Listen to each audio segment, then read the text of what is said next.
Took a minute for somebody to get in here tonight. Hey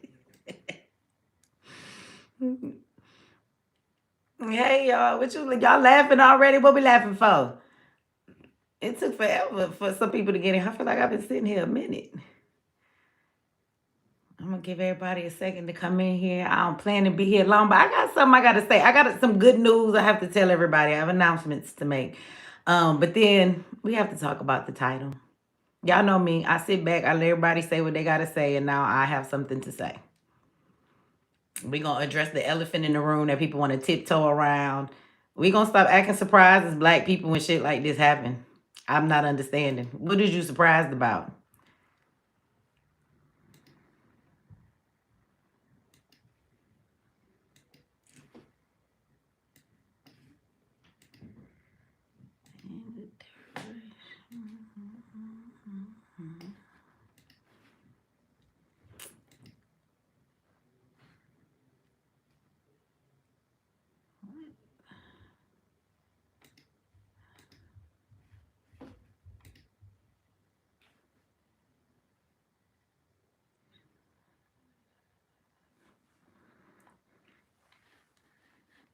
Okay. Hey, Nasassa. He said you've been with me longer than 9 months and YouTube lying on you. You've been around here definitely longer than 9 months. I don't know. I think that's for the channel member. How long it say you've been a channel member. And thank you for being a channel member. Okay, y'all. Y'all do me a favor. Uh-oh, we got some what they call these? These is gifts now. This is like TikTok. Thank you for the gift. I think that's what it's called. For the gold coin. We got some gold up in here. That works. I like gold.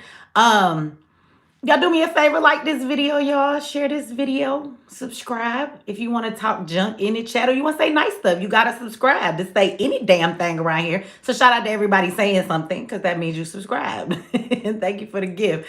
But I want y'all to share this. First, I have to tell everybody that Zyx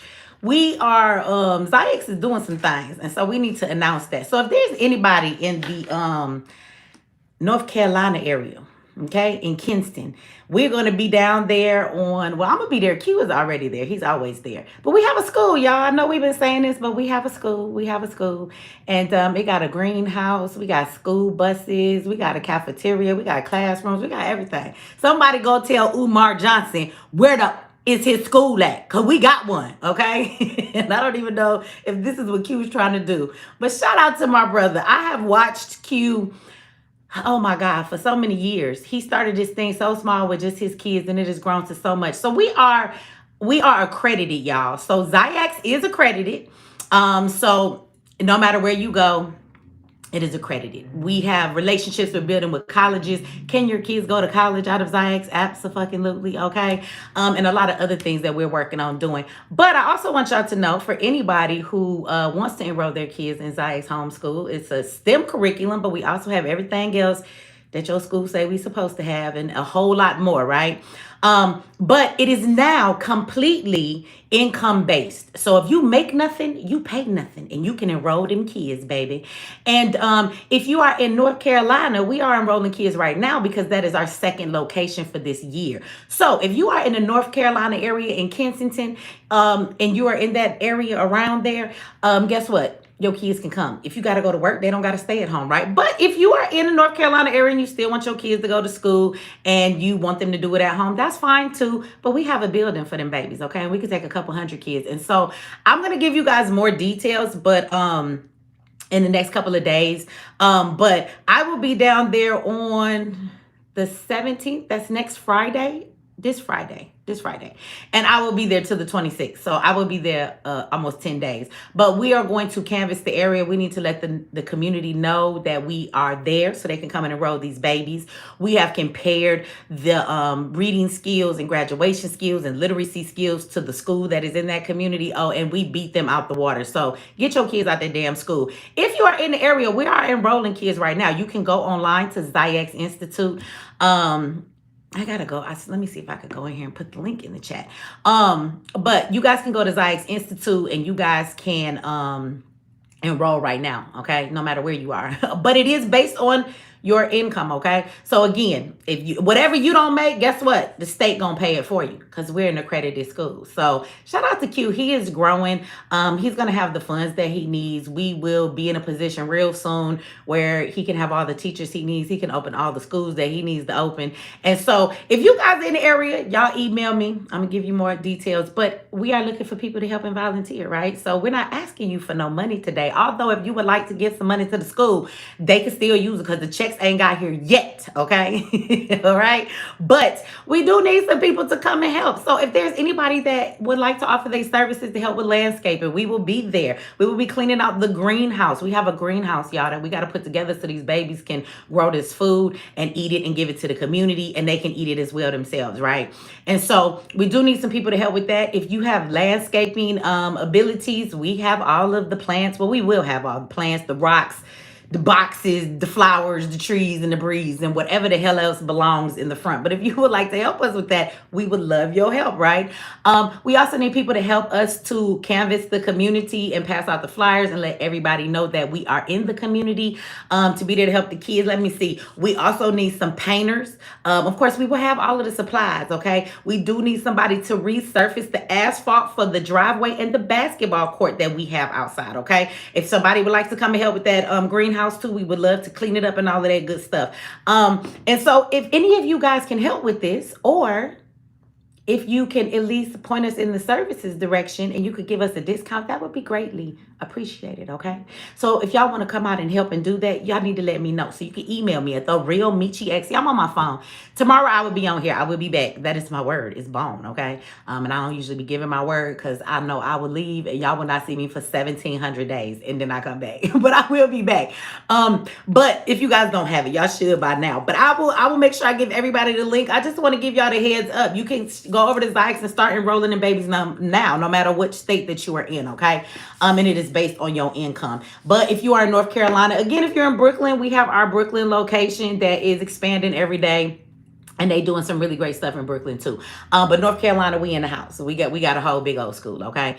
Thank you for putting the my email address in there. So you guys can y'all know I'll be gone like that. I'm sorry. But y'all can email me if you're in the area and you would like to come and help us with these things while we're there. Also, I will have a schedule for you guys because we will be doing some events while we're there. First of all, we will be having enrollment every day that we are there to sign people up. But we will also be fixing up things in the school. We're also going to have a movie night on the lawn for the kids, and the family can come. I'm going to be teaching some survival stuff. Come to find out, in that area, it's a flood zone. And I've asked people that live there, people that own a lot of that community, are the housing projects that are right there, is everybody prepared for? I mean, y'all live in a flood zone. Do people around there understand how to be ready for that? And the answer is a unanimous no. How do you live in a flood zone, but you don't know about how to be prepared for flood zones? So we're definitely going to give that information. We will be teaching some stuff about how to make money online. There will be a lot of different things that we're having. So if you want to come in the area and just see the school, somebody that's been a supporter, if you would like to come and see what we're doing at the school, you want to come and help, you got kids, you don't got no kids, we're going to be there. And I'm going to give you all the information, okay? So y'all can come on out and help this thing in the community that's really about our kids. Like, I have to say, out of everybody that I know, and even the people I don't know that's doing work in the community, I have to tip my hat the biggest to Q. This man has truly built an institute, a institution that is for our children. And it is making progress and it is striving. And I'm so excited to see where we're going to get, because even with what little bit he had, we have children that are in college. We have children that are getting great scores on their SATs. We've already produced a lot, but he is going to produce so much more. Q has changed, hundreds of students have been in his school, but we talking about hundreds of thousands of kids will be affected now. And so I'm excited, y'all. This is a real school. I don't want to be petty, but I am going to say, somebody go and tag Umar and tell him what, because every time his ass speaks on, I don't want no homeschool, I don't want no basement school, I don't want this kind of school and that kind of school, he is specifically talking about Zyx. He hates on Zyx all the damn time. And this is not I think so, or we know he talking about Q. He do not like Q. Umar was at some event in New York and Q's kids were there. And Q showed up to pick up his kids. Umar found out Q was outside. This nigga called the police. He thought Q was there for him. Boy, sit your ass down. So I'm serious when I say he's talking about that. He's talking about Q. And he's still in his car, you know, telling everybody to hit the Cash App. And we are out here changing the lives of kids left and right and putting them in STEM. They are obtaining great careers. They are going to college. We have a bunch of interns starting this week too. So we're excited about that. Yes, Umar called the police. He called the police on Q, but Q was just there to get his kids. He didn't want no beef. I don't care what nobody say. Umar, you not tough, bro. We know the real story, okay? We all know. So anyway, y'all, I'm gonna give y'all more information out that, but just a heads up. And again, any of you listening now, you can share the information with your family members and everybody else. There is plenty of links to Zyx Institute in my community sections because I'm on my phone, so I don't have the link to the website to put in the chat just yet. If one of my moderators could do it, that would be great. But if not, and you guys are looking for the link to the school, it is in the community section. There are plenty of things that I have shared from Q that you can find the link to go to the school, because even though North Carolina is the newest location, we actually accept and are accredited in all of the states around. So no matter where you are, you can enroll your children there. Somebody said, what about adult education? We are absolutely getting there. Q is working on programs, of course, in his locations for Brooklyn. And then we have the North Carolina location. So there will absolutely be adult education. So we will be helping people when it comes to GEDs and stuff like that. And of course, I will be helping. Yeah, I'm going to get a job. Remember I told you I don't be working? Well, I am. I'm gonna go get a job at Zyx. I'm gonna go work. I might have to live down in North Carolina for a little while, spend some months. But yes, we are going to be teaching adults how to make money online. We're going to be helping them with financial literacy, all kind of things like that, because we do understand a lot of the families that we may help, the parents need some help with some education too and some higher stuff. So yes, we are not just staying at the kids. We want to help, and we want to find a way to make sure that we can pull the whole family up, even the parents. Okay, so that is being worked on. That is absolutely something we will see. This is why I'm excited for Q, because in order to expand, he needs help. And everybody can't volunteer their time. People got to go to work. They got to get a paycheck. We have had so many people help us over the years, but they just can't stay because on the budget, Q couldn't afford to always give a salary. But now that he will be in a position to do that, he's going to be able to grow like never before. So I'm excited. I'm excited. Oh, what's up? Hey, Tony. He's at, it's Kinston, North Carolina. That's where we going to be. Somebody said she needs money. Who is she, Stuart? Who needs money? Are you a white man, Stuart? You're really little on my phone. Are you a white man? Are you my uncle? Did my daddy side send you over here to fuck with me?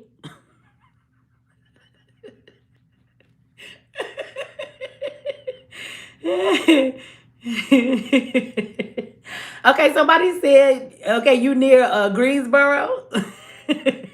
Now, I don't know where none of them areas is out there. I'll be learning my way around when I get out there. But yeah, if y'all in the area, like I said, I will give y'all a more definite schedule. If y'all would want to come by the school, if you want to help us pass out flyers, if you want to come to any of the events we need volunteers for, I will give you a more solidified list and time and dates. That would be great. Or if y'all just want to come say, hey, and give me a hug. I like hugs. It's all right. Y'all can come out there. So I'll let y'all know.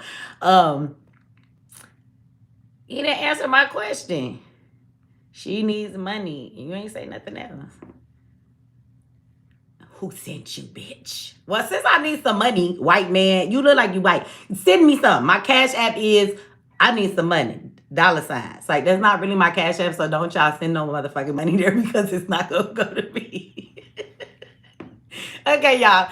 Let's get into this conversation. Thank you for the compliment, Jennifer. Because I want to get in and get out, because I do have to be back tomorrow and it's kind of late, but I had to get in here and talk to y'all. So can we talk about the Nolan Wells case? So I'm sure that you guys have all heard of it, but let's quickly talk about it in its quickness and then get to the real point of what we should be discussing. So the black boy, he hanging out with the white kids. They on the boat. He dead. And now everybody like, oh, that's the gist of everything that's going on, right? One of the kids' parents is a judge. There's a lot of funny shit going on. They done went and got the ambulance chaser, being Crump, and he is helping their family figure out what is going on. And so one thing that I do want to acknowledge and I want to bring up, as I have said, which I think is the same thing that I would like to express, where both cases, both families have gone wrong. Oh God, Stuart, Okay, Stuart, this is the first and the last time I'm going to stop my thing. You said, I'm white. Why did you automatically go to color? Because you're a white man and you in here talking about somebody need money while we talking about a black school and didn't ask your motherfucking ass for $1. I'm not even sure how you found your way here. I think on this channel, for you to ask me why does color even matter, then you are in the wrong place. You're probably not supposed to be here because you took a wrong turn somewhere. And you have to subscribe to be here. So I'm just not sure why you're here. If you need to know the answer to that question, you're not supposed to be here, sir. You're in the wrong place. I think you and your people are down the street and they're covering up what they did to Nolan. I think they need you. He said you're a racist. Well, just pretend my white side said it to you, because I'm half white now, okay, Stuart? Pretend the white woman in me said it to you, okay? And if a white woman just said to you what I said, would that make me racist? How does white people talking crazy to white people make them racist? Matter of fact, Stuart, my name is not Mechee to you. My name is Michelle, okay? And how is Michelle racist? I'm white like you, right? Or maybe you're racist and you don't want to, claim that. Maybe, because I'm half black. You don't agree with that shit.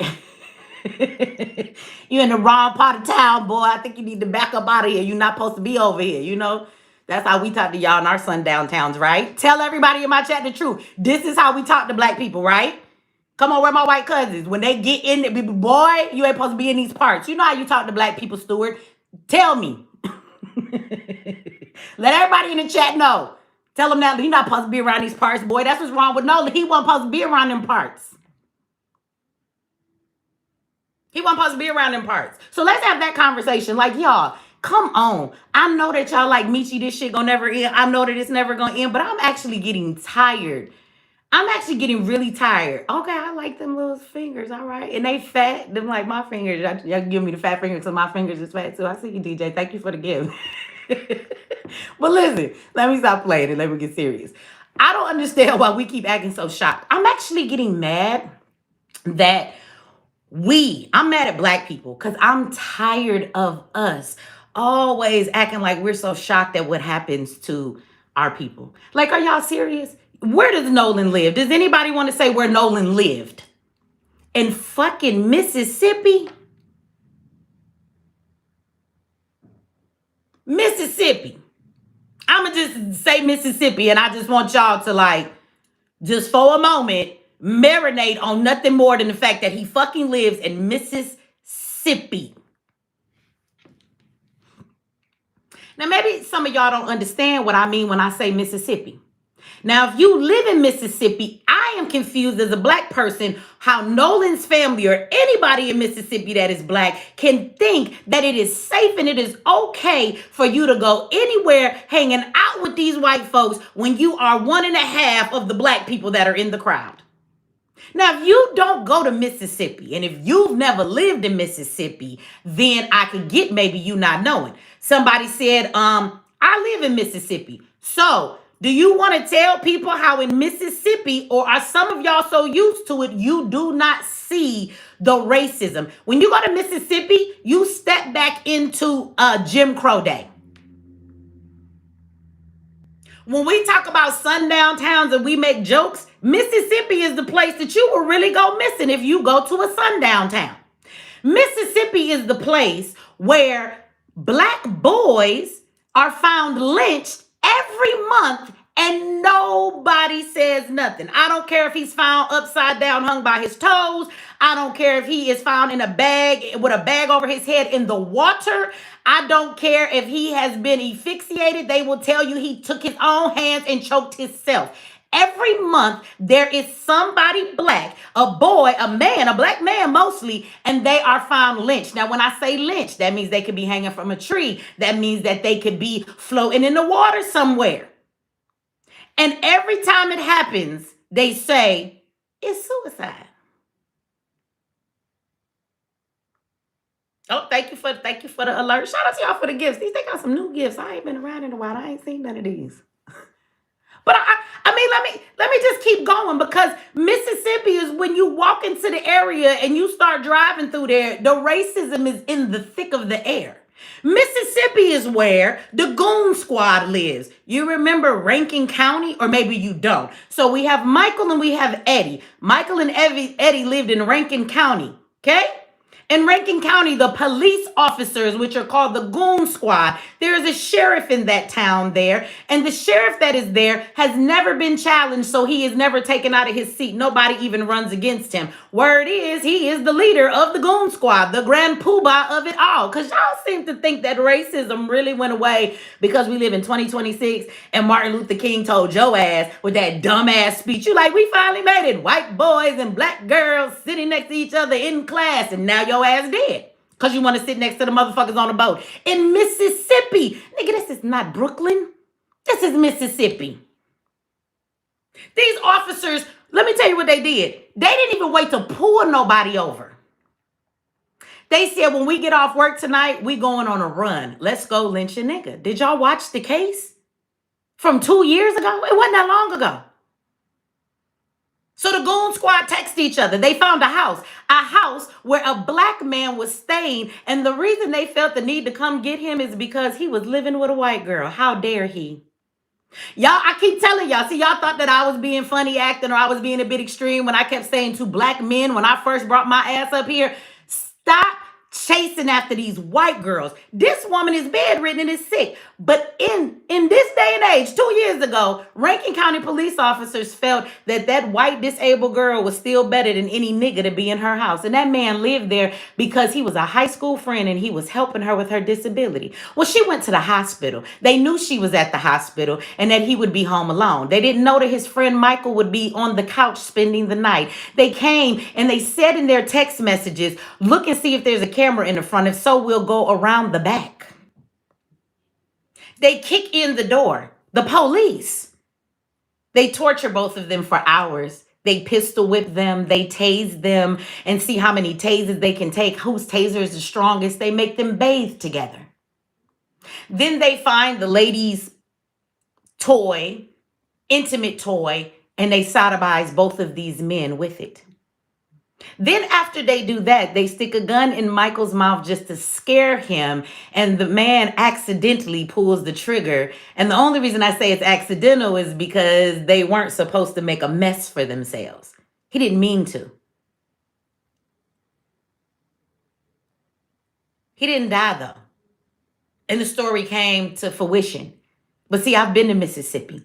And even though those 6 officers from the Goon Squad went to prison for what they did, do you know that there are 30 more Goon Squads there? Do you know they have been terrorizing the community? They beat the shit out of black people. They take their money. Do you know, even though Michael and Eddie live, do you know they still fear for their lives? Because the one saying that they told me when I was down there is that these folks have what we call long memories. I said, well, yeah, but what that mean? Like they gonna come back? He said, no, you don't understand that my son don't have a child yet. They'll get my son's son to pay us back for what they think we've done because we sent 6 of theirs to jail. He won his case, but he still live in fear every day. I always wonder why the fuck y'all still live in Mississippi, why you just don't leave.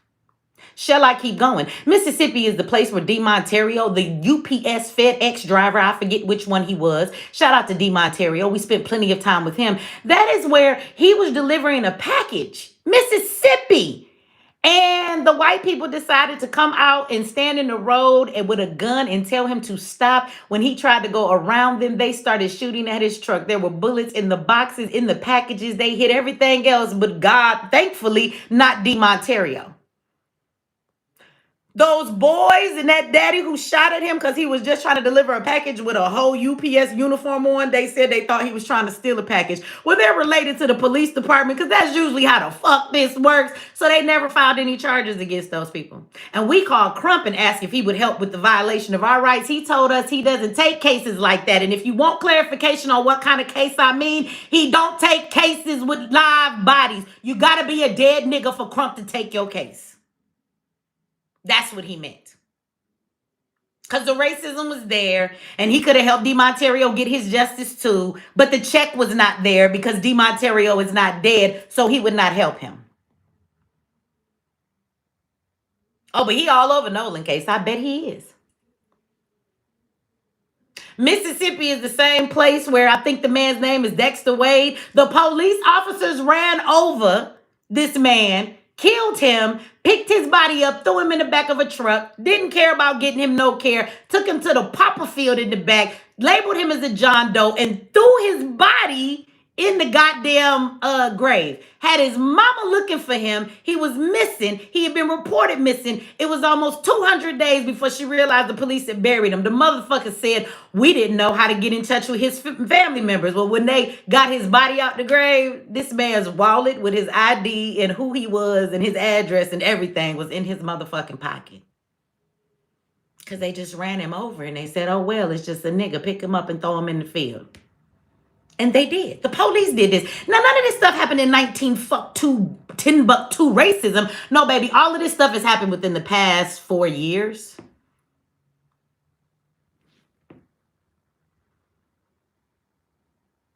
Mississippi. I don't understand. Why do we go around thinking as Black people that racism is so far gone that you can take your kids out of the hood because you want them to be safe? And somehow you think taking them to the white people's community actually makes them safer. That's crazy to me. Because as Black people, for as much as we keep screaming racism and all the things that were done to us and how vicious people can be, right? To Black people and all of the stuff that happens to us, right? We understand that history. Now, let me talk about that history just a little bit. You do know that strange fruits that used to hang from trees and Willie Lynch and lynching people and all of that stuff started. You know that when that started, it wasn't that long ago, right? Yes or no? Now, I want y'all to all do a little bit of homework if you've never done this before. Go and ask your grandmother, if you're my age. My grandmother is still alive. My grandmother was alive when people got lynched and hung from trees. What are y'all talking about? Now, if you want to understand how that applies to today in this situation, if my grandmother was alive while people were being lynched from trees and she's still alive today, what do you think that means for most white people's grandfather?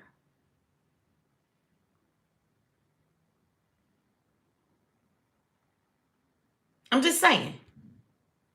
So if my grandmother experienced the lynching in her day, you don't think these little motherfucking white kids, you ain't enough generations removed for me, baby. Because that means these little motherfuckers your kids going to school with, that means they grandpa was doing the lynching. And that means they daddy was the little motherfucker in the picture. Or maybe y'all forgot about the pictures. Oh, y'all forgot about the postcards they used to sell? You forgot about the pictures of the lynchings while there's a body there hanging, been burnt and been all kind of mutilated. There's some 6-year-old boy with his eyes all big pointing at the body and he just as happy as can be. Oh, demon spawn of Satan. How do you as a little kid see some shit like that? The woman sitting back with her dress on, bitch got on white gloves and just, oh my God, it's a wonderful day. She go home and make pot roast. Dad go home and eat the shit. The kid go to bed and go to school the next day and nobody had no nightmares about this shit. Have you ever heard of epigenetics? So see, when you have a group of people, y'all want to go that deep into this because you want to believe we live in a new day and everything is fine. So if these motherfuckers have, like somebody said, no souls, and if this is what they were just doing, and in their genes they were this evil, you don't think that through epigenetics, if you don't know what it is, go look this shit up. You don't think that those traits of viciousness are passed down in their DNA to their children? If we can say that the trauma from slavery stayed in our DNA and adjusted who we were and the way we react to certain things, then you can flip it on the other side and you can say, for the people that was doing the damage, those genetics within them have been passed down to their damn children. So again, let's just say this. You are not, to me, we are not far enough removed from the racism to be talking about it's a good day. Because these teenagers in school now, their grandparents is still alive and they were the ones doing the lynching. Now somebody gonna say, my grandfather never lynched anybody. Shut the fuck up. I don't care whether your grandfather actually did it or they didn't do it. They were alive in those days. And let me also tell you something else, because somebody like Stewart, that white man that got blocked, is gonna come in here and say, Mechee, you're racist. I don't give a fuck. I think it's the funniest thing in the world that we're racist because I asked somebody what their color is. All I said was, you a white man? I'll bring up color that makes me racist. Y'all, it's so funny because everybody is so sensitive to wanting to be the victim of racism today. Even white people, that whenever somebody says a word to them, they're like, oh, that's racism. Bitch, that ain't racism. That's not racism, and it's offensive to me because if all y'all did was go around and call black people niggas, guess what? We wouldn't have racism. That's not all y'all did. That is not fucking racism. Saying words. I didn't even call you a word. I just called you a white man. You are white. But now I'm a racist? Wow, it's amazing because you act like y'all don't know the shit that actually happened to black people to be considered racism. But now if we just call you a name based on the color of your skin, we're the racist now?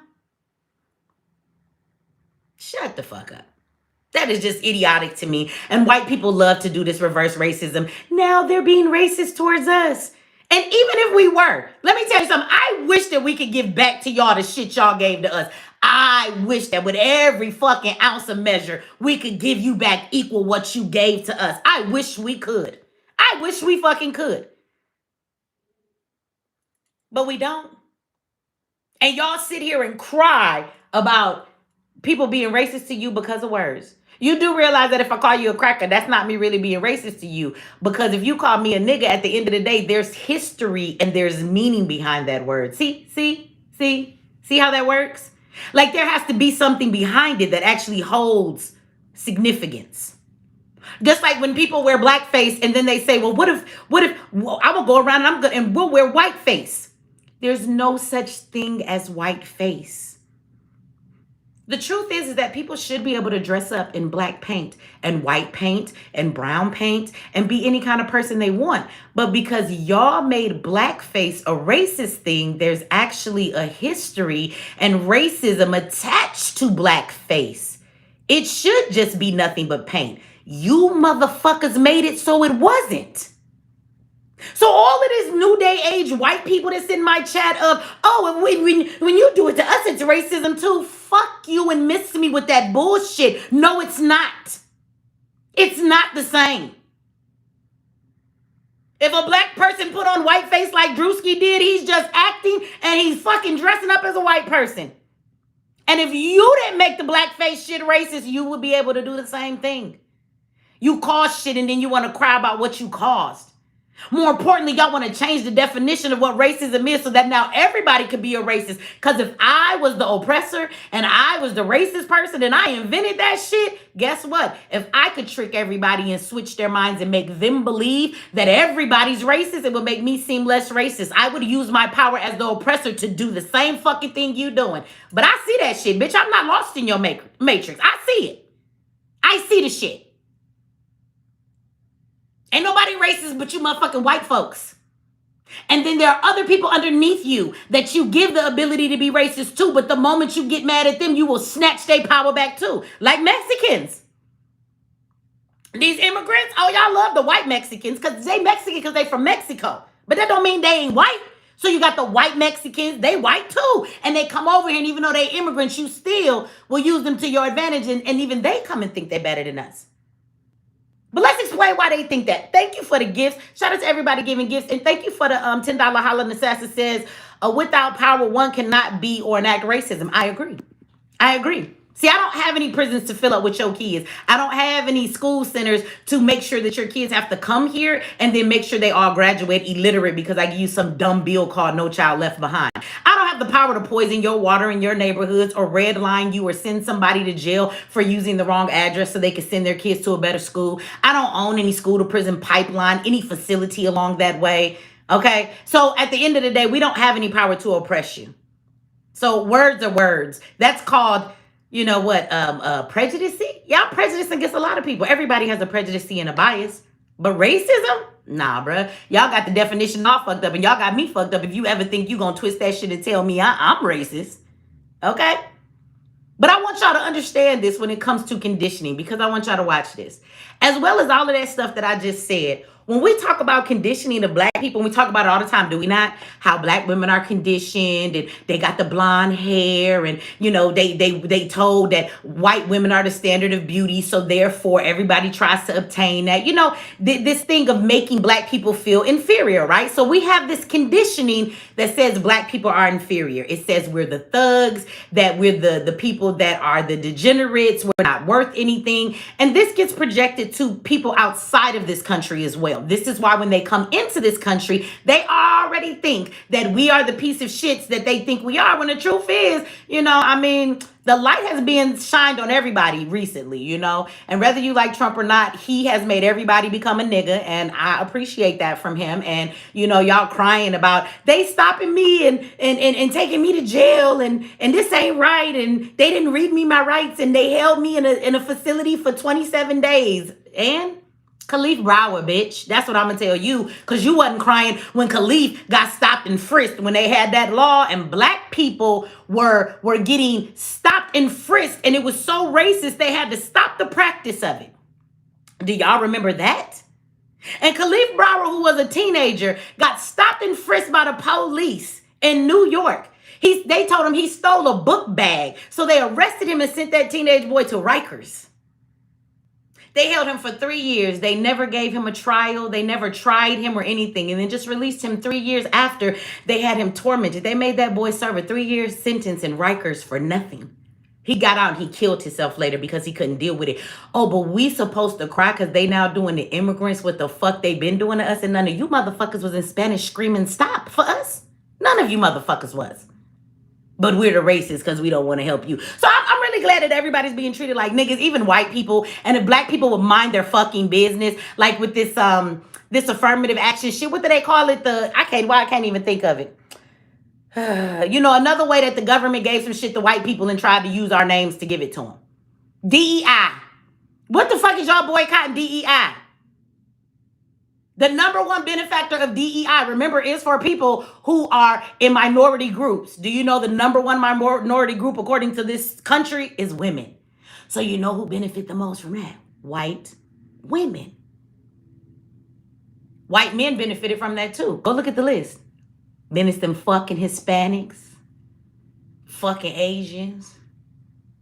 Shit. It's disabled people and veterans. And then you get the black folks. So what the fuck is y'all fighting for? He even tried to snatch that shit from the white people. And y'all was out there like, no, don't take DEI. Why not?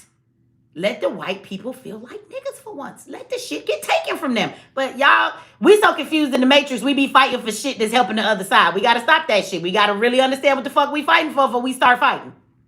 But it's conditioning everywhere. And this is why everybody else think we a piece of shit. This is why the immigrants will come here. They think they better than us and everything else because they're watching the news. Well, I want you to, again, like we talked about epigenetics and how we use it when we talk about what we have endured and what's in our DNA through slavery. So I want you to turn it around the other way when we talk about conditioning. So for as much as we feel that we have been conditioned by TV, by media, by all of these different things that we see, I want you to know that conditioning works the other way. So while they are constantly projecting to the country and everybody else that black people are the degenerates, we're not anything, and we're the lazy ones, they're also conditioning and projecting to people that white is right.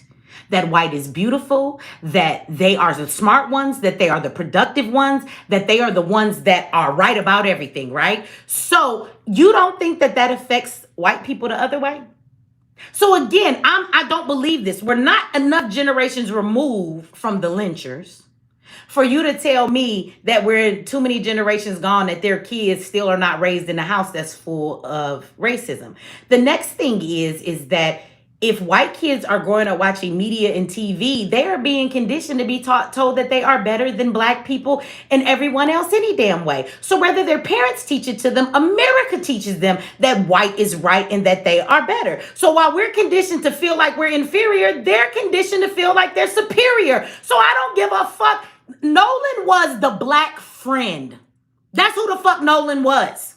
And I mean no disregard or no disrespect to his family, but it's always them white people who be on some microaggressions, some racist shit, and then they'll turn around and tell you, I'm not racist because I have black friends. Nigga, Nolan is that black friend they're talking about. The one nigga they let hang out so they can justify and feel good and tell themselves they don't think they're superior. But from the time they were a baby watching fucking Sesame Street and TV, they've been being told you are the superior one. Yes, they think they're superior. Even if it's in their fucking subconscious, they have been conditioned to think that. And somehow we still think that hanging out with white people, and let me add this caveat, white people in Mrs. fucking Sippy,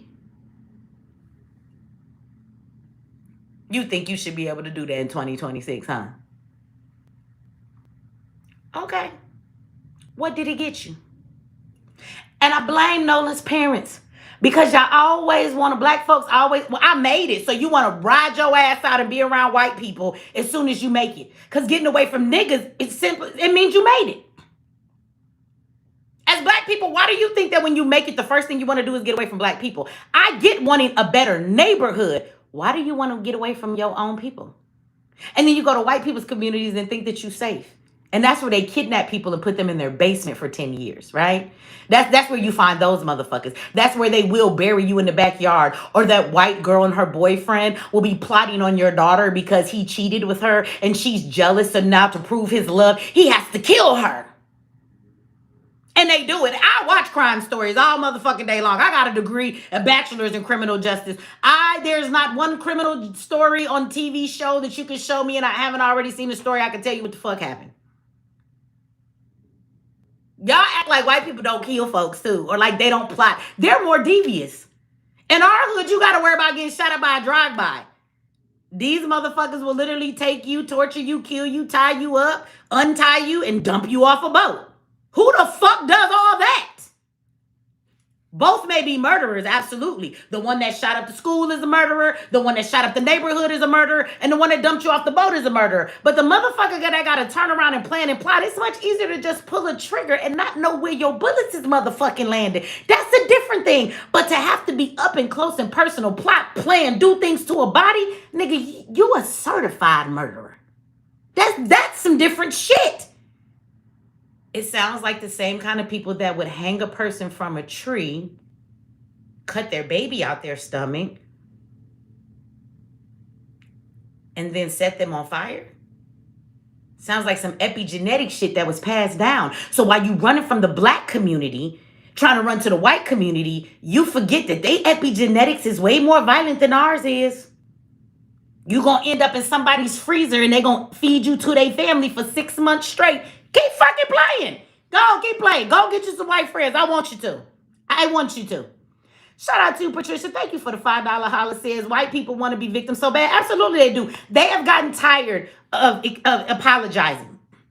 Remember, we had that era of white guilt. Y'all remember that term? So they would be around here feeling guilty. And it makes me feel uncomfortable when I used to go to like protests or go to events and I see white people there and they are like fighting harder than we are. It's kind of offensive. I want you to calm down a little bit, Bridget. Bridget, now, you've never lost anybody to the police. You never been called a nigga. I do understand you're upset, but you're doing a little much. Because even then, when they play that white guilt, they still want the microphone. They still want to be the one seen. They want to come in the room. And when you're talking about what black people should be doing, they want to cry. And they want to tell you how sorry they are. And they don't like me because I want to say, Bridget, shut the fuck up because we don't care about your tears. And we're really not here to talk about you. We're talking about us. And who even let this white lady in the room? So see, they don't like when I come in those spaces because your white guilt to me is just a show and an act. And you could stay at home and cry if you were really guilty. Or better yet, jump in front of a cop and risk your life the next time you see them being racist to a black person. Do that. Get killed like the white lady did for the immigrants. Remember, she was trying to run over the police with her car and they hit her ass up. Go give your life and we'll believe you. Other than that, stay the fuck out of our protests and our meetings. We didn't ask you shit. Be quiet. Okay? Just like the people in this chat. I've seen y'all shit and I've ignored your shit all night. You're a racist. You just want a response from me. There's way more racists online that actually say they are racist. So if you're looking for a racist to argue with, go argue with the white racist who proclaim to actually be a racist. They proud to be one. Go to Nick, whoever the fuck his name is, go see him. You want to call somebody a racist? Go over to Candace channel and call her a coon. Like, there's so many other people you could be talking to. But you in here trying to get a reaction. That's them white folks in black rooms and in black spaces trying to get heard and get some attention. And I'm going to need you in here, just like in those meetings we be having to shut the fuck up. That's what I want you to do in here. Okay? Out there too. You won't see me out there though. I don't go to the meetings no more. Because too many of you motherfuckers is at them. When we had meetings called the Black Agenda, you wasn't allowed in the room if you wasn't black. And they called me racist for that too. So baby, they've been calling me racist a long time. But I'm just wondering if somebody can help me with who am I racist to? Am I racist to white people? Because I'm half white. So technically, according to you motherfuckers' definition, I can't be racist to white people. Because I'm white, right? Or do you want to argue and let us see the face of your racism tonight and tell me how I can't claim my white side? Because y'all love to do that. Am I racist towards black people? Who am I racist towards? That's what I be wanting to know for as much as y'all scream that shit to me. Because if you ever bring your white ass in here or click my link and say, who am I racist towards? I'm going to give your ass an answer. I got an answer for you, bitch. You don't have no answer for me, okay? My white daddy told me to tell y'all, shut the fuck up. Shout out to you, Disaster, for the $5 holler. Says the 7 Great Lakes are called that because they cover up successful black towns. Absolutely. Nobody wants to talk about all of that stuff that was done to us, right? They just want us to be quiet about it. But on some serious shit, y'all, with Nolan, like, I just want to... Why do we continue to do this to ourselves? Mississippi, of all places, why are you looking for any white friends? And why are you letting your kids grow up around them? Like, I heard, okay, so let's say like a white lady came online. Of course, it's all the white people. No black people are saying this. But like the judge lady, the son whose mother is a judge, she came and gave a statement about why she deleted her page, blah, blah, blah. One lady responded to some lady that was saying it was racism. And they were saying, I guess, that Nolan's mother actually went to school with one of the mothers. So they've been around each other for a long time and went to school with one of the mothers of one of the boys. And that they were all friends. And you don't know what you're talking about. We're a tight-knit town. I've lived in white towns and everybody's tight-knit until they spray paint nigger get out on your barn. Okay? They're all cool with black people until they get sick of you and then they spray that shit on your barn with black spray paint like they did me and my mama. See, and I'm not that old. I'm not that old. This happened in my lifetime. So yeah, I know about those little towns full of all non-black people, and then you have your little token Negroes who live there and you just welcome them into the family and shit. Yeah, okay. I don't know. Can anybody tell me where is the case of the white kid that hung out with a lot of black kids and they ended up going missing? Because just in Alabama, I don't know if you guys have seen, I don't know the boy's name, but there is a another case. So there's another black boy who went on a boat and went on the water, and he was in Alabama. He was the only black kid, and he drowned too. He drowned too, mistakenly. Mistakenly, they say. Just like every lynching is a suicide. So like, when are we gonna learn? When are we going to learn? For real, like, I get that our communities, and I don't want to say our communities. Let me change that because wording matters. Not our communities. I want to say that the inner cities and the ghettos, because we're going to stop claiming them. Those don't belong to us. Yes, we are filled in them. We are pushed into those goddamn communities. But there are white people that live in those communities. Like, sound off in the chat if there ain't some po-ass white trash, crackheads, trailer parks in the fucking hood you live in. They ain't got the section for that. You ain't got the ghetto ass Mexicans over nowhere. Come on, it's not just us. Now, we predominantly feel those communities, and it's most of us, and it has to do with economic status while we're in those communities. Now, we can't go down all the rabbit holes tonight. I just want to throw this side note out there. The reason why black people can't get ahead is because of the system. Once a person gets caught up in the system, they love to do that to you when you are a juvenile. It's called the school to prison pipeline. You can't get a job as a felon. You can't find nowhere to live. They completely like X you out of society, right? But then we also have this other side that y'all like to label black people people is lazy. But the truth is that when you immigrants come into this country, y'all will work for $2 an hour, right? And I'm not even gonna laugh because I'm serious. And then people will call us lazy because we American. We built this bitch. I wish I would take $5 an hour when minimum wage is $22.50, bitch. People talking about we don't do like the immigrants, we lazy. Our people lived in slave quarters, nigga. Why I gotta live with 17 people in my house? That's what they choose to do. So you telling us that we gotta do what immigrants do so we can be better off in life while we here? Why would I have to work under the table illegally for minimum wage? But they give all those immigrants black people's jobs. I want you to understand that when there is a flood in our country of immigrants, the unemployment rate for black people, it is a direct fucking connection. Our unemployment rate goes up. As soon as they start getting these immigrants out of here, guess what happens? Black people's unemployment rate goes down. So yes, they directly take our jobs. So there's a lot of systematic things I won't get into tonight, but the poverty is what keeps us in the ghetto. But those ghettos don't belong to us. We didn't create those things. Your government created that shit. And if you a poor white folk, you're going to end up in that ghetto right along with everybody else.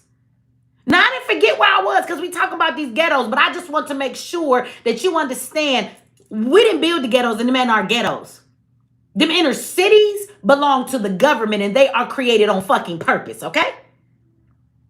So we have these communities, and I understand you don't want to be in those communities. I don't want to be in those communities either. I have children that I wanted to raise. I did not want them to have to be running from bullets like me. I'm from Detroit, Finko baby, West Side all day. Okay, I think the first time I was ever in a shootout and had to duck and run, I was 7 years old. Okay, my brother took my hand and said, "Stay down and let's go." We was at the candy shop. Two motherfuckers was arguing back then. It wasn't about pulling no shit out. Dad said, "Pop the trunk." Whenever somebody said pop the trunk back in my day, that means they was coming out with some big shit. It's time to run. And he came out the trunk and he started blasting at everybody because of what homie did to his son. Okay, that was one of many shootouts that I've had to run through. No, I don't want my kids to go through that. No, I don't want my kids to live in the community that I lived in. I don't even understand how I survived all the shit that I went through as a child in the streets of Detroit the way that I grew up. Okay, but I will say this too.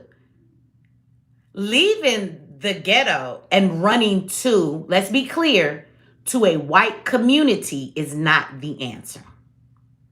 I get going to a better community. So let's start looking at that being the goal. Let's find a better community, but it's not about let's go find white people, because the first thing black folks want to do is move into a place where white people are, because all our life we've been told white people have everything from slavery. You ain't got nothing, massa got everything. So we always want to fuck keeping up with the Joneses. Black people want to keep up with the whites. Okay? That's what they want to keep up with. And so if you can go to a community where it's a bunch of white people and they got all these fancy cars and they live in a certain place, you think that you've made it, but they don't want you there. They don't want you there. They don't want your ass there at all. Okay? You done came in the community, you done pissed them off. And what does it say? There goes the neighborhood. Let me answer. Shout out to Angel. Thank you for the $20 holler. Says, my opinion is that they took one of ours because of one of theirs, Carmelo Anthony. That is an interesting perspective. You know, I didn't think about that. And you might be right. You might be right.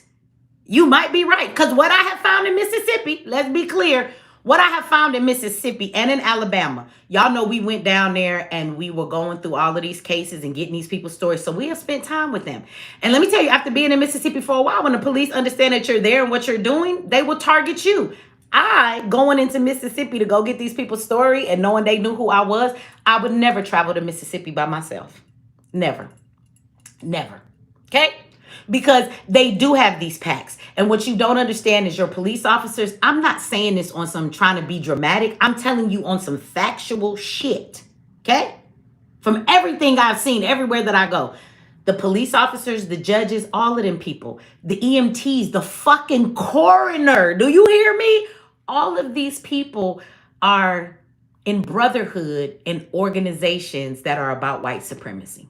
That is all over your country, but especially in the South. Those things exist still. And they put themselves in these positions of power so that they can enact the things that they are supposed to. And yes, they do make calls out. And if they felt that one of theirs was gone, we can't touch Carmelo because he's in jail, because I've heard that too.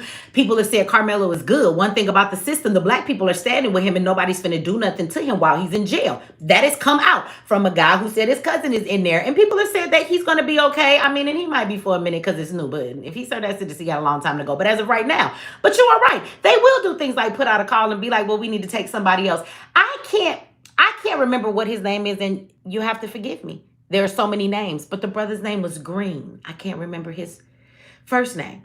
But the video is on YouTube. And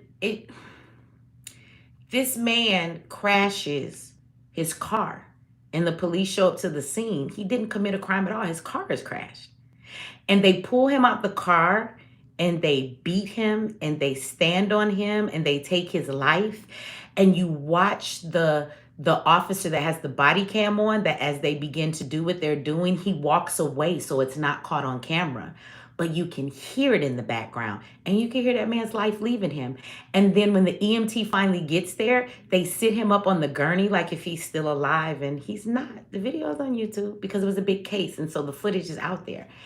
And after they sit him up on the gurney, it's like somebody made a phone call, because all of these other people start showing up, and they're not police officers necessarily. They're not the EMTs, but it's a bunch of white people that show up to the scene, and they're standing around. And you want to know what they're doing? They're coming to observe the trophy for the night. Just like the goon squad went to go to Michael and Eddie's house, they had quotas. They would say, we're going to go terrorize some black people, or we're going to lynch a nigga tonight. Yes, baby. In 2026, they still do that. And these are your police officers that are doing it. These are your officials. And this is why shit get covered up. This is why Carmelo couldn't get a motherfucking just trial. This is why all this stuff is being covered up when it comes to Nolan. So I don't disagree. They might have said we need to take somebody else's. Look, he took Hunter. We don't appreciate it, whether his daddy agree or not, and we gonna get one. That could very well be the case. And I agree with you. And if y'all think those things are happening, they're not orchestrated, you just don't understand how deep this racism bullshit still goes today in this country. That's what I would say if you don't understand that. Shout out to you, D Major. Thank you for the $2 holla. Says, what is a better community? What's that look like? Okay, that's a good question. So at the end of the day, I think that you can go to a better community, but when you go to that community, what I want you to do is not just look at the house, look at the aesthetics, look at your neighbors. And if none of the neighbors in that community look like you, then I wouldn't move there. Because what I do want to say to you is this, that it is a facade and a myth to tell you that there are not plenty of black people who are middle class, who live in better communities, and who have excelled. That is not, that would be a lie if somebody was to try and tell you that. So what I'm saying is, you're not the only black person that made it. So go find the communities where the other black people go. And I'm not saying everybody in your community has to be black, but there better be enough of y'all that you are not the minority in your community.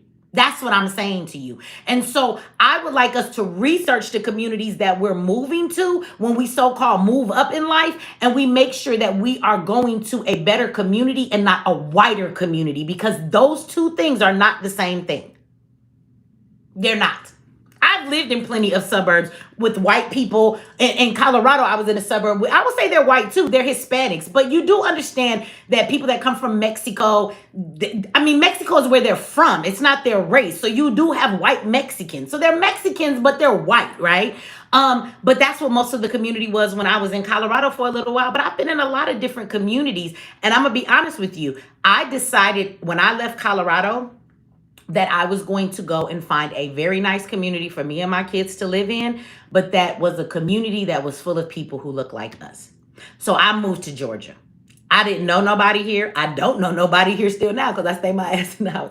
I got a couple of friends, but I came to Georgia because I did my research. And what I found out is coming to Georgia, that there are plenty of communities that I can live in that are full of nothing but black people. If I become a millionaire one day, I can go to a community here that is full of nothing but houses with black millionaires that live in that community.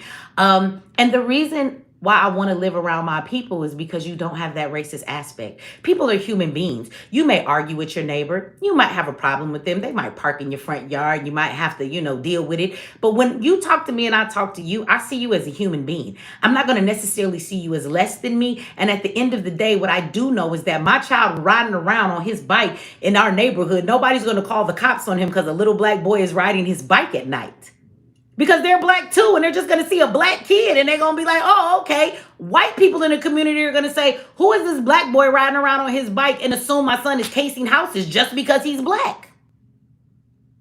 Somebody said, all skin folk ain't kin folk. Nobody's asking you to be best friends with your neighbors, but the community you live in does matter. It does matter. Okay? So let me give you an example of what I mean. I used to live in Pueblo, Colorado. All of my neighbors in the cul-de-sac were white. I was the only single mother with children. Okay. I just got divorced. I'm living in this house. I have my children with me. I've moved in. Now my kids go to school in the daytime, and I'm the only one who has kids. So I have to go out and get my kids in the afternoon after they get out of school. Everybody else leaves and goes to work. So I have a man that lives to the right of me. And every time I go to get mail at the mailbox, he sees me, he waves, he smiles. Hey, Michelle. And the funny thing is, I never understood who told him my name. But he would always call me by my name to tell me he knew my name. Gave me creepy vibes. But the man, he says good morning to me when he sees me. But we have a snowstorm. And when I take my kids to school, it snows pretty bad while everybody is at school. Now, he knows my routine. He's retired and at home. This motherfucker comes outside and he shovels everybody's driveway. So when they come home from work, they can get into their driveway. And while he does that, the house is on the side of me. He just piles up the snow on the side of my driveway and he shovels everybody's shit but mine. But mine. And I'm the only woman in the cul-de-sac that there's not a man in my house, and I'm there with kids. And I have to go out and get my kids. I'm not coming in from work, so I'm actually snowed in and I have to shovel myself out to get out. And this motherfucker shovels more snow around my driveway to get it off the people around me driveway. And he goes in the house and I'm the only house that he leaves. And the motherfucker had the nerve to say, good morning, Michelle, to me the next fucking morning. This is what I mean, right? That's that white neighborhood, okay? Now, I could get into more details. When I was in Massachusetts, I used to live in Quincy, Mass, which is a suburb, right? For a while. And when I went out there to Quincy, it was there in Quincy, not in the black neighborhoods that I was ever in. It was in Quincy where I was getting off the bus, coming home from work, okay? And I'm coming down the street and 3 white men try to snatch me in their car. I've never had that shit happen to me in a black neighborhood or around black people. And I'm not saying it doesn't happen. What I am telling you is that for as much as they like to talk crazy about us, why don't you go look at statistics and see who are the biggest perpetuators of serial killing, serial raping, or anything else like that. Or when it comes to those type of crimes, we actually do not lead in them. So the people who are leading in these assaults, these crimes of murdering people, kidnapping people, they actually take the lead in that. And I want you to understand, when you move to a community full of those kind of people that lead in those crimes, do you ever think about those crimes? You don't, because you're thinking about all of the stuff that happens in the inner city. But there are other crimes that you're not ready for. And I would have been gone. And I'm going to tell you something. When I got away from them and got in the house, the very next day, they found a body 2 miles from my house, beaten and raped. I knew in my spirit that it was the lady because I got away from them. I had survivor's guilt. I suffered from PTSD after that happened to me for a little while. I was like 19 years old when that shit happened to me. I was scared to go outside in the daytime. PTSD is some crazy shit to suffer from. And I suffered for about a month. It was really crazy because I don't remember what they looked like. I was just running for my life. So I would go outside and every man driving past me in a work truck, I didn't know if that was them. I was like, they know what I look like, but I don't know what they look like. And I didn't even call the police because as a black person, I just hate the police. And then I felt bad because since I didn't call the police, they caught another woman and they killed her. I knew it was them men. It wasn't even that far from my house. Those were white men in a white community. Okay? So at the end of the day, I'm just saying, if you really look at the crimes you don't think about because we don't see them every day, they actually lead in them. So why do you want to go there? Let me tell you something else about a white community. So I took my kids from the community we were in, and we were in a so-called better community. We were in Colorado. Colorado is mostly white, so they're going to the white school. Do you know that every other day there was a shutdown in the school because of a gun threat? There were times I would go to pick my kids up from school and they would say, you got to wait. Right now, the school is on lockdown because there's a gun threat. When I was in Colorado, I actually know one of the women who were at Columbine when it happened. She's black and went to the school, and it was mostly a white school. So what I'm saying is, you have a trade-off. You want to send your kids to school where they have school shooters, and so they have these lockdowns all the time? Because that shit happens in Colorado a lot. The school is white. It never happened in black schools. And I'm not saying keep your kid in the black school. All I'm saying is evaluate your white schools. You tend to think that you are bringing your kids from something much greater to something else. You are just coming to another monster that you really don't know. And when that monster hits you like Nolan mama and daddy, it's too late then because the damage has already been done. They was too worried about Nolan being in the inner city and in the ghettos, and I'm glad, get them in a better community, but they never thought that them white kids would be the murderers they was or take their son's life. They never thought them white boys would do that. Why not? Why not? I bet you if some boys wanted to hang out with Nolan, they had their pants sagging and listen to a bunch of rap music, and maybe they smoked a couple of blunts, they would have been like, nah, if Nolan hang out with them, something gonna happen to him. I don't trust them thugs. When they might have smoked some weed around him and played some ghetto ass music, but that don't mean them boys was gonna hurt him. But you thought your son was safe because he was with them white boys. Was he safe? And then you got white adults covering shit up. The adults, now white adults will help their kids cover up a murder. They absolutely will. Go to a black community and see if your uncle, he gonna be like, oh nigga, I don't know what you think you got me and you on your own, bitch. Your uncle is not helping you in the black community. You got him fucked up. He just got out. He ain't going back. I want you to think about that though, the dynamics of that. There's even adults helping to cover this shit up. But you thought your kid was safe. You never for a moment thought that he was gonna be hurt. Because white is right. She didn't subconsciously think this. I mean, she didn't consciously think this, but subconsciously, what could possibly happen? Nolan is with a great group of friends. Okay. Shout out to you, VW55. Thank you for the $2 holler. Says, good schools when your child is the only black. Shaking my head. Well, it's not a good school if your child is the only black. It's not. Because if your child is the only black, then your child is being targeted when it comes to the school to prison pipeline, and they're going to harass your child. I had children who were few black people in the school in Pueblo. That's actually the school that made me pull my children out because of all of the racist shit that they were doing. My son went from being a straight A student who was getting letters from colleges in the 4th and 5th grade because when those kids take them statewide tests, my son got 100%. He didn't get one fucking answer wrong 2 years in a row when he did that standardized testing. He gets to these white schools. He's one of the few black boys there. And my son goes from being an overachieving straight A student to failing because of the shit they kept doing to him, including the teachers. The school to prison pipeline is very real. And if you know what to look for, you can see it unfolding in your child. And this is why I took my kids out. Shout out to you again for the $2 holler. Says right like Ruby Bridges. I thought that was the most stupidest shit in the world. Why would you? We fought so hard to be free from the oppressor. I would never understand fighting. I do understand why it was done. Martin Luther King came in to play the fuck out of everybody because he worked for the government. And when he came in, that was his goal, to hand us back to the colonizer. But we fought so hard to get away. Like, my question is, why would we turn around and then be like, here, give my kids back?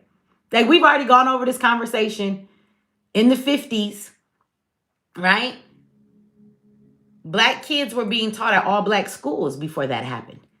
And the truth is, I could show you documentaries and everything that talk about how black children were more educated than the white kids. Our schools were actually educating our children better when we took our education for our children back into our own hands. And then you would take Ruby Bridges and you would force that girl to go to school every day and need security so she can be called names and go through all that trauma just so we can sit in the classroom with white people? What? And now we done handed our kids back to the colonizer. Thanks to Martin Luther King. Yeah, thanks to that motherfucker. Yeah, everybody want to work. Everybody get mad when I say some shit about him. But everything we fight as activists today is shit that this nigga enacted.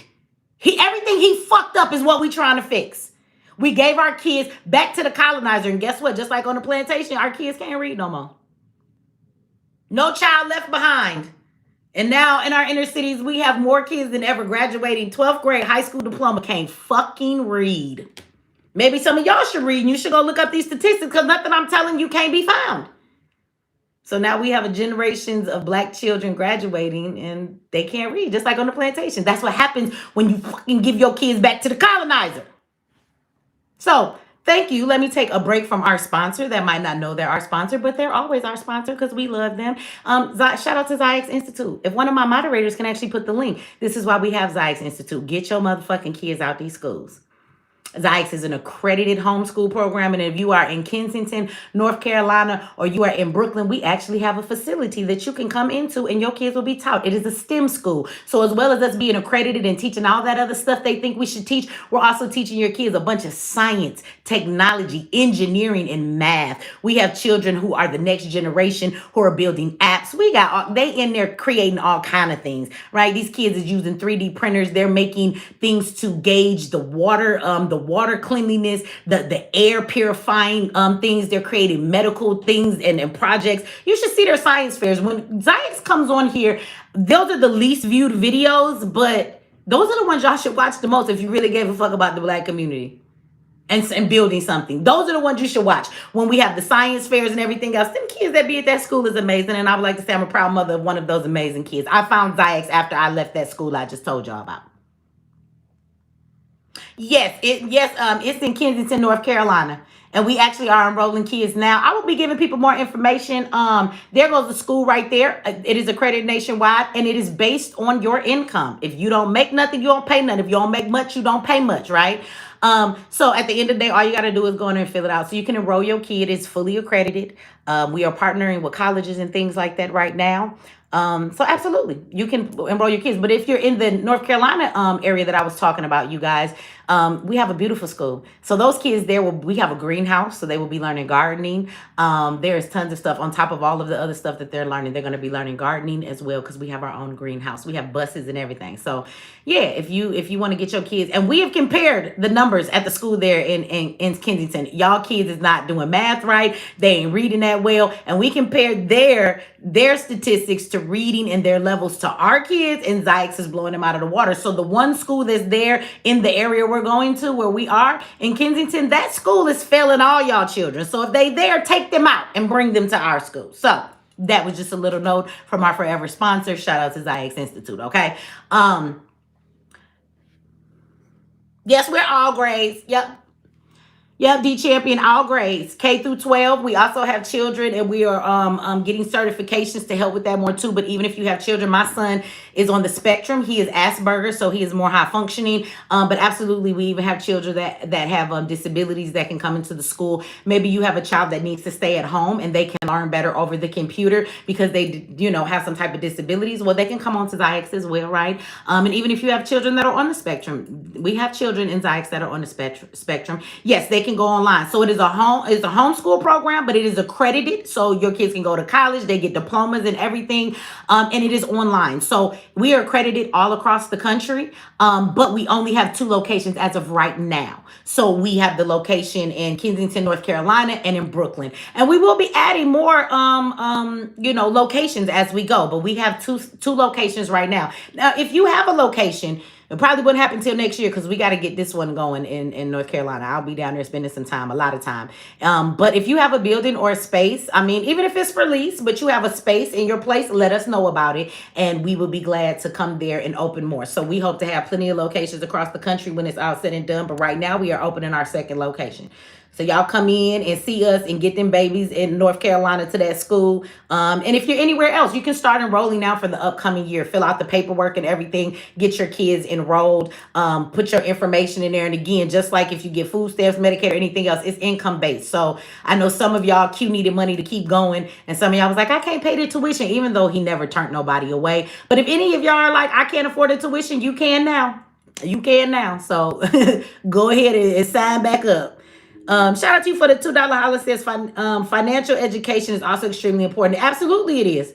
We teach that as IX too. So if you wonder why all these white kids go to school, if you ever been to white schools, you know they teach kids about budgeting and account. They teach them about credit. They also would teach them about stocks and investments. I don't know if y'all know that. They don't necessarily do that in our schools. I've never seen them do that in our schools. But yes, we do think that financial literacy is very important. And in our school, as well as parents and the teachers, we will be teaching them how to build their own websites, businesses, things like that online. So yeah. Yeah, absolutely. Shout out to Zayx. I'm proud of what's being done out there. So again, y'all, I'm gonna get out of here, but I do want to sum this conversation up and say I will be back tomorrow. But I just want to say that we gotta stop lying to ourselves. Racism is not gone. It's still right here. Okay? You got to stop telling yourself that you're safer around white people when if you really look at the stuff that they've done, they are the most violent, most vicious, and degenerate people that have walked this earth. I'm not talking about what you see in front of your eyes at this moment. I'm talking about study some fucking history. I'm talking about look at all the things that they have ever done. If you understand DNA and you understand where these people come from and you understand everything that is passed down, go study some epigenetics. If you don't understand that either, like at the end of the day, they are actually in their blood the most diabolical fucking group of people that has ever existed. But that's where you want to go live around. Okay. Now, when this shit continues to happen, don't come and cry to us. I think Nolan's case is a bad case, but I also just wonder why the fuck do they feel the need to still be around these people? Like, when are we going to learn? How many of y'all remember that case? Do y'all remember they was grown-ups? Y'all remember the black lady? She a whole damn grown-up, and she went and had an adult sleepover. Do y'all remember that? With a bunch of white women? And some of their husbands showed up even though husbands weren't supposed to be there. And where did that black woman end up? Dead and in the front yard. Like if I really sit down and do a list, and I might do that and just break it down on y'all tomorrow. And let's pull up every news fucking clip of everyone that I can show you. But I can name about 10 cases off the top of my head that I can think of where from adults to children, black folks are hanging out with a bunch of white people for some type of a party. And that black person ends up murdered and nobody is ever held accountable. And they're murdered in such a crazy way, but they make it seem like, oh, no foul play. They just ended up dead and it's always the black person. But what I can't do is find one case where it's the opposite. And if y'all think that these cases are not them sacrificing people, y'all want to talk about the Illuminati. Nigga, talk about the KKK that still exists today. Talk about the white supremacist groups that exist today. They might call their asses something else other than KKK, but they exist. That's what I want you to pay attention to. Y'all talking about the Illuminati, nigga. What about the bright-faced illuminating white people? What about them? Okay? I believe they do take these black people sometimes and they sacrifice them for certain things they have to do. They loyal to their cause. They really are. And when they're in these, I'm not saying everybody that's white is in these organizations, but the ones that are, baby, they loyal to their cause. They are. They become police officers just so they can kill you and get away with it. They're very loyal to their cause. Shout out to you, Johnny. See, Johnny, thank you for the $10. Holla says, I would have never in my life sent those kids to all white racist schools, regardless if they soldiers to protect them. What was wrong with building our schools up back then? You know what? But that's the crazy thing is that we actually had our own schools. But Martin Luther King convinced people that we should get with the white people, right? I just want you to think about, like, why would you fight to... Who in here is just dying for your enemy to make you a meal?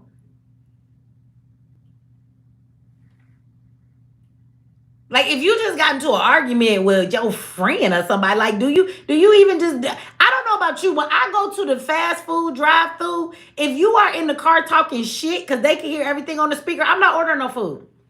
I'm not. She wants something. I don't want nothing. What you want? She said she want a number 3. No, I'm straight. I don't talk shit to people that make my food, but I wish I would go get the oppressor that has done the most egregious shit, and I'm a march because I want to sit at their counter and make these motherfuckers serve me a hamburger. Why? When black people had their own restaurants, black people had places they serve food. I mean, it might have been somebody's grandmother kitchen, but that was their restaurant in the community. We had our own schools. Do y'all know we even had our own police departments, and we were policing our own communities. We were governing our own communities. We were actually doing really great. And in the 50s, there was a call. There was a whole documentary about it. It was a call to get Get white people to start accepting black people's dollars and to stop segregating them and to let them come into their businesses, because we were worth $1 billion in the 50s. Do y'all know that? Did y'all know that our net worth in the 50s was in the billions?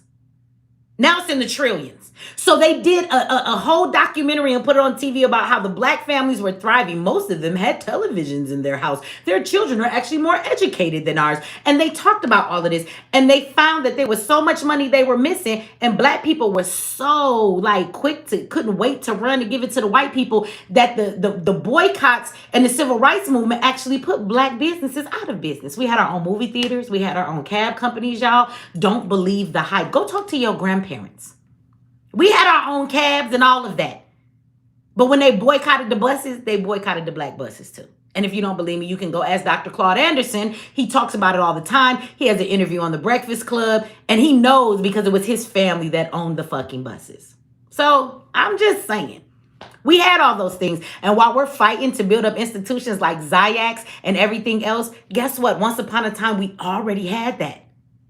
Martin Luther King and that movement that he worked with the government to play us, it took all of it from us. We're fighting some shit that we already had. We trying to go get something that we had before we relinquished it because somebody talked real good to you. You know, that was the Obama of the time. Martin Luther King was y'all Obama. And y'all just thought that nigga was flying, and he led you right into a burning house, and then he told you he set you up. And then they killed him because he started to have remorse for being used against his people. So they said, well, take him out. We'll immortalize him. We'll make him a martyr, and we'll tell them that's their leader. And we'll make them listen to his speeches that he did not fucking write. He didn't write not one of his motherfucking speeches, but that's a whole nother story too, y'all. Let me be quiet because this rabbit hole could go on all night. Shout out to you. Thank you for the $2. I appreciate it. Thank you, back to you. And then shout out, thank you for the $5 holla. Says VW says, Mechee, have you seen Nolan's mom speak? I don't see the rage. Seems like she's still trying to act right. She is crazy. It is what it is. Well, I've seen her interview. She seems like she's trying to hold it together from the ones that I've seen. And it seems like she's just trying to hold it together. I can't really say anything about his mom. I think she's just trying to be professional as a person that just might be the face that she feels. If she falls apart and starts crying, which I've seen her have to keep herself from crying a couple of times, I think she thinks once she starts, if she lets it go, she's not going to be any good to anybody, and she doesn't think that's going to help her get answers for her son. So that's what I see when I see her. Again, I think that in our fight that everybody's not a soldier, everybody's not this warrior. So maybe his mom doesn't see rage or revenge. I don't think his mom really sees racism as an issue. This is why she was in the community she was in. I don't think she sees racism in any of this, and she doesn't see where it plays a part. I think she's just a distraught parent. So you got to remember, all of us aren't going to have all of this rage. Just like how Charleston White tried to get mad and say that he was mad at Carmelo's dad because he's a punk. He don't want to go to jail. He don't want to kill nobody. Everybody is not that thing. And if I have any vets in here tonight, you know that when you go to war, there's people that do everything. Some people are combat soldiers, but some aren't. And if that's not what they're cut out to do, you actually don't want them to be doing the combat. They're going to put everybody at risk. There are motherfuckers who just go and they just cook because the soldiers need to be fed. There are people who bandage them up if they get hurt. There are people who make sure the trucks keep going so that they can move. There are people to make sure that the ammunition is where it needs to be, that the weapons all work right. Everybody plays their part. So I don't know. Maybe she's not a person that is full of rage. I think she's full of sorrow. I don't think that she's angry because I don't think she sees race. I think she's devastated. I don't see rage in her, but I don't see why she would have a reason to be enraged because I don't think she sees racism. I think she sees her son that was hanging out with friends that he has had a long time, that one of them he grew up with, and that this should have never happened. That little boy's probably been at her house. She's probably given him food and made him dinner, and she knows his mom. And so, no, she doesn't see what we see. She's devastated. She's not angry. She's devastated. A parent doesn't ever want to bury their child. That's something we never want to do. We don't want to do that. We're supposed to die first, you know? I think it's one thing for a child to live with the pain of losing their parent because that's what you expect from them. But when a parent has to lose their child, especially when you think you did everything right? You did everything right. That's what you tell yourself. And in the wildest dreams, I would never think that this would have happened. I think that's a much harder pill to swallow for a parent, right? Thank you for the $2. Phoenix says, Weren't y'all looking in Georgia for a new school? Yes, we are accredited here in Georgia, but we were looking for a spot. That was funny. We found a spot, but the lady, she was black, but she was like Indian. And she told us we was being racist because we told her we was a black STEM school. And she was like, oh, so it's for black kids. And so she told us we couldn't rent her building. And we told her she was discriminating against us because we're an organization and that's just who we cater to. But no, when we found somewhere here, they told us no. But if in any state you guys are in, if you have a location, now we probably can't, we got to put our foot to the flow, to the pedal with this North Carolina, is because we have it and school starts in a minute this year. So we probably wouldn't be able to do that until after January, to focus on another place. But if you guys have a building or a place where we could come, absolutely, like, let us know. We need locations. That's all. We need a place that we can come and have the school. Moving forward with a lot of the advancements that we're making and things like that, we will be able to get into new places and get the help to be able to do that and get funds to do so, to expand. So we would just need a place. Absolutely. Shout out to you, D, for the $2. Says, do you have classes for adults to continue education?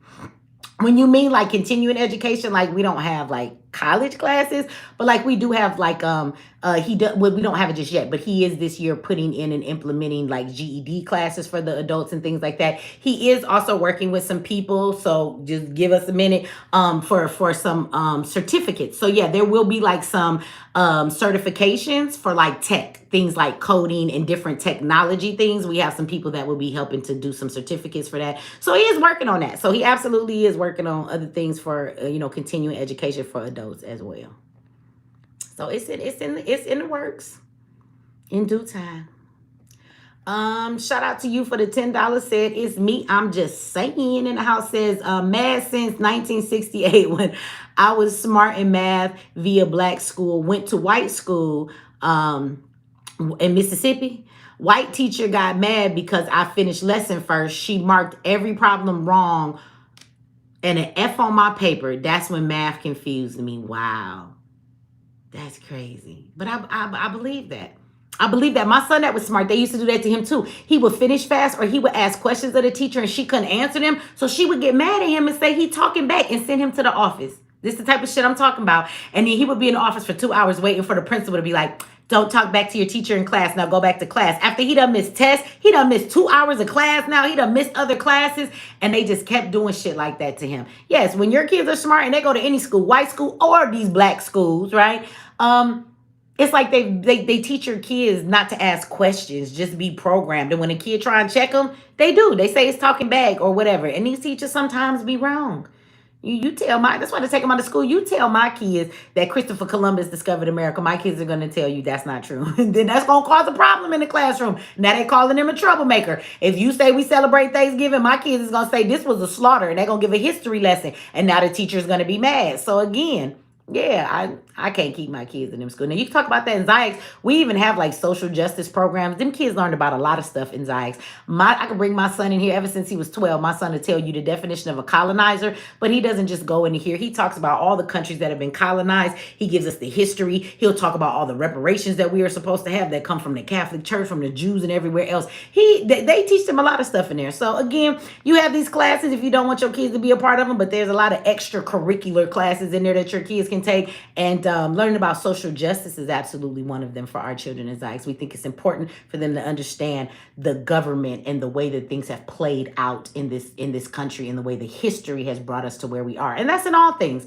So when they learn about a colonizer, they don't just learn about America. They learn about what a colonizer is, period, because plenty of places have been colonized. The crazy part is that it's always white people colonizing everybody. That's just history. We didn't make that shit up, all right? Shout out to you, Angel, for the $5. Says, I believe Nolan's parents are being coached to remain calm in order to not incite rage. They absolutely are. That is a good point that you made, but they are because they're with Crump. And that's what Crump does. I can definitely tell you that Crump is there. They can't bring Nolan back. Crump's job is to sue the police department for the lack of investigation that they've done, and he's a civil rights attorney. So, I mean, what do you think he's going to be there to do? The family hired him because first he can bring publicity to the case. That was a smart move if you want to bring a spotlight on your son's case. So one, Crump is going to bring publicity to this case.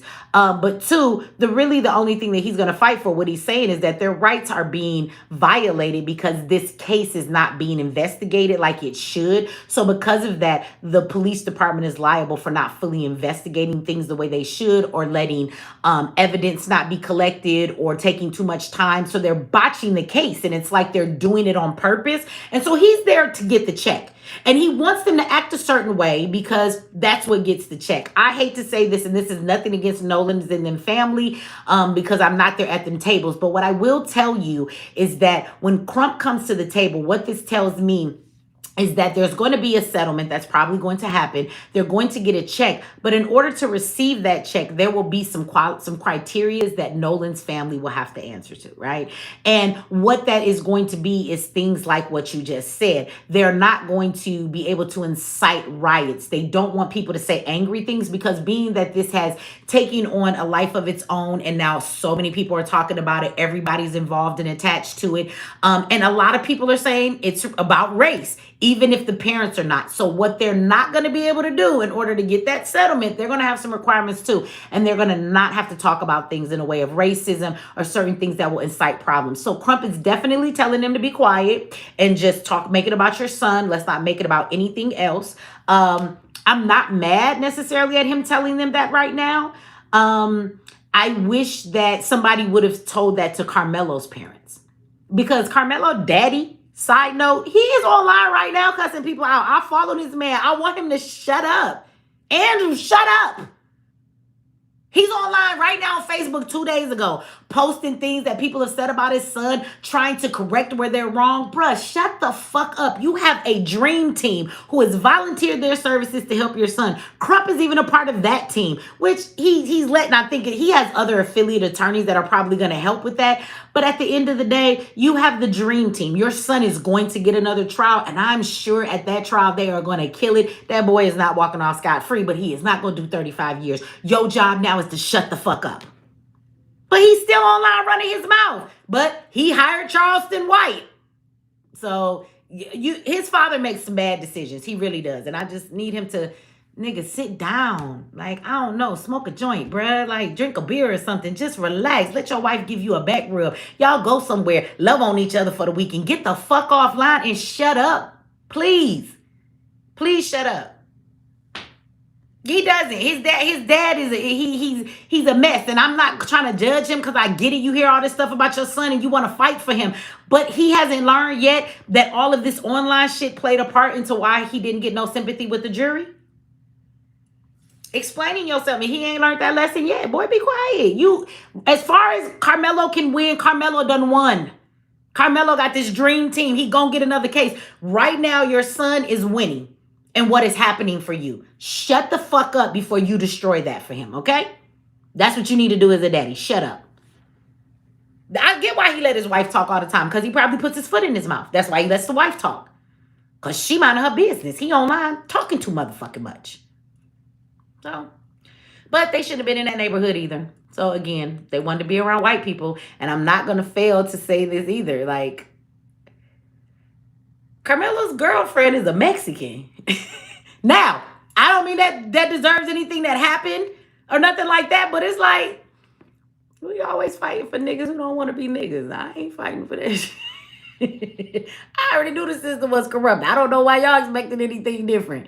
You out here cussing people out. Now all of a sudden you want to be black. You want to go get Charleston White. You weren't black when you wanted to move around all them goddamn white people. When your son, I want to say this too. When you move your kids around all these non-black people, who the fuck you think they bring it home? I just want to know who you think they bring it home.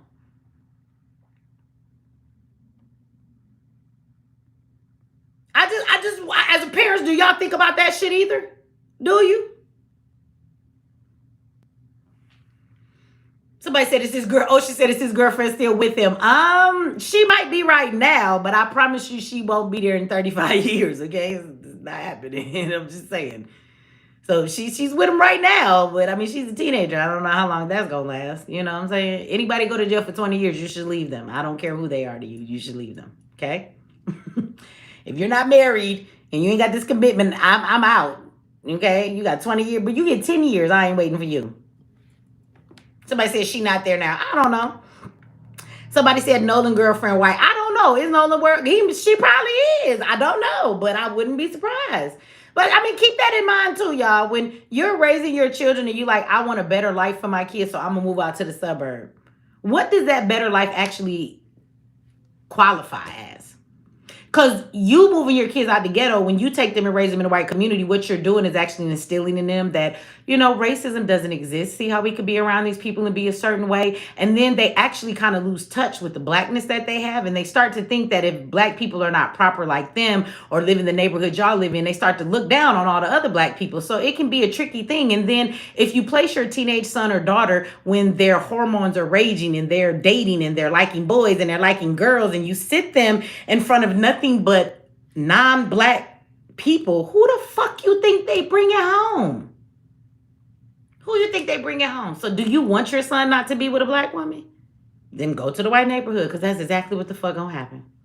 Do you want your daughter to not be with a black man? You want her to come home with somebody that's not black? Then move to those neighborhoods. Because I don't know why you don't understand that's not a consequence of what you do. When children are teenagers, they're socializing, they're becoming young adults, they're starting to date, they're thinking about all these other different things, they get into relationships. That's a big part of what happens. And they think about the colleges they're going to go to and all of that shit. And if they're around non-black people, then your children are going to end up bringing those home. So when you decide to give your kids a better life, ask yourself, are you willing to water down your black race for that? Because that's what your kids are bringing home. So ask yourself if that's worth it too. Are you ready to look up and 2 generations down, all of the people in your family is light skinned and damn near white? I'm just saying. And I'm saying this as a biracial, light skinned, half white ass woman. I'm just being honest with you. I had a choice in the matter too. I could have had kids with a white man, a non-black man, and my kids would have been white as hell. Or I could have children with a black man and they go back to the black side and we got blacker as we go, right? We brought it right on back. So you can decide in that, but I don't think parents be thinking about that. So do you want to wash out your bring white or other races into your family and start to slowly wash out your blackness? Now, if you don't give a fuck about that, that's fine. But I think that y'all should probably fully think these things out before you move to this new neighborhood. It is so much more that you are inviting into your life. It is so much more that you are giving up while giving other things to your children that you might not necessarily want for them, but you've not thought about that. So you should think about that. It's not just a better yard. It's not just a safer place where the police aren't rolling around 24/7. It's not just a bigger school with a better curriculum. For your black kid, it's not any of those things. For the white kids that live there, absolutely it is. But for your black kid, that's not a better school. They are going to be the biggest target of the school to prison pipeline because they are one of the few black kids in that school. I promise you. Or they're going to end up like Nolan. They're going to be that black friend. You want your kid to be that person? Don't you get pissed as a black person every time you see some white person do some bullshit and it's a microaggression. Like it's some simple shit. It's small. So they act like they're not racist, but they just did some real small racist shit and they act like it's not racist. You know, them white people. And then as soon as you check them on them, they say to you, but I have black friends. Is that what you want your child to be? You want your child to be that black friend? That's what you want them to be, huh? It pisses you off when white people say it, but you're going to take your kids to these communities so your kid can become the one thing that white people can hang their hat on? I promise you, I'm willing to bet everything in my bank account right now if I'm not lying, and I don't have to be there. I know that there's been a time or two where Nolan's white friends have said, hey, we have black friends, and they were talking about Nolan. So you should think about that before you move your kids to certain communities. Do your research. No, you don't have to be in an all-black community, but damn sure don't be in an all anybody else's. At least look around and see some of your people too. And if you really about it, just move your ass to a place where it's an all-black community. I live in a nice neighborhood. I do. We have a golf course across the street. I've never been on that motherfucker. I do not golf. All the years we've lived here, I don't go over there. But everybody in my community is black. We probably have 5 people that are not. We have like a white guy, Asian guy. There's some Mexican lady, some Indian people who just moved in. But when they walk around this bitch, we the people in this community, black folks. And when I drive around here, there's not any crime. There's not a bunch of shit going on. My neighbors actually wave to me. My neighbors actually look out for my house. They knock on the door and say, hey, did you see? I'm just giving you the heads up. There's somebody who broke into somebody's car down the street. I think it's just some teenagers going through cars. The door was already open, so just keep your car locked, right? They'll come knock on the door and tell you that. They'll welcome you to the neighborhood. I was so happy to be in a community where I'm around black people and they actually give a fuck and just look out for you. I've been here all this time. I don't know a bunch of my neighbors' names, but we wave. They walk down the street. That's just what we do. If I'm driving in my car and you don't know me, but you know I live in this neighborhood, we just wave at each other. That's it. I love it, right? We all live around here. We all got manners. Everybody happy. Yes, there are some non-black people in my community, but it's not many. It's not many. And when my son rides his bike around this motherfucker, and because he likes to ride his bike, that's what he does. It's his therapy because he's on the spectrum. When he's had a long day, he like to go ride his bike. My son's about to be 18. He might go ride his bike at 11 o'clock at night. We live in a community with 200 homes. It's a big circle we could drive around. We're not in a neighborhood with streets. And he could be driving around and everybody knows that's that boy that lived down the street. They wave at him. Nobody's looking out the window thinking, why is he riding his bike at 12 o'clock at night, and thinking it's weird that he's doing that, or calling the police thinking he's casing somebody's house. In a white neighborhood, they probably would do that. Here, they just see a black boy riding his bike. And if you can't live in a community like that, black or white, if your kid can't ride his bike because there's too many thugs selling drugs on the corner, what the fuck is the difference if your son can't ride his bike in the white community at 12 at night because they think he's a thug and he's casing the house, and now they're going to call the police on him? I don't think either scenario is good. So let's find a medium, something in the middle. But we get too extreme and go to fucking white man land. And then your ass end up dead. Stop. Just fucking stop. Racism is still here. Never went any motherfucking where. Okay? And until we get some more generations of down, all these old white motherfuckers walking around, they was the generation of people lynching our grandfathers. Remember that. Remember that. So if you still angry talking about some lynchings, what the fuck you think they children is doing right now? And they children's children. Because I got a grandmother. My mama got a child and I got a child. That's how many generations we is into this thing. And I got grandkids. We looking at like 5 generations. My grandmother is still alive.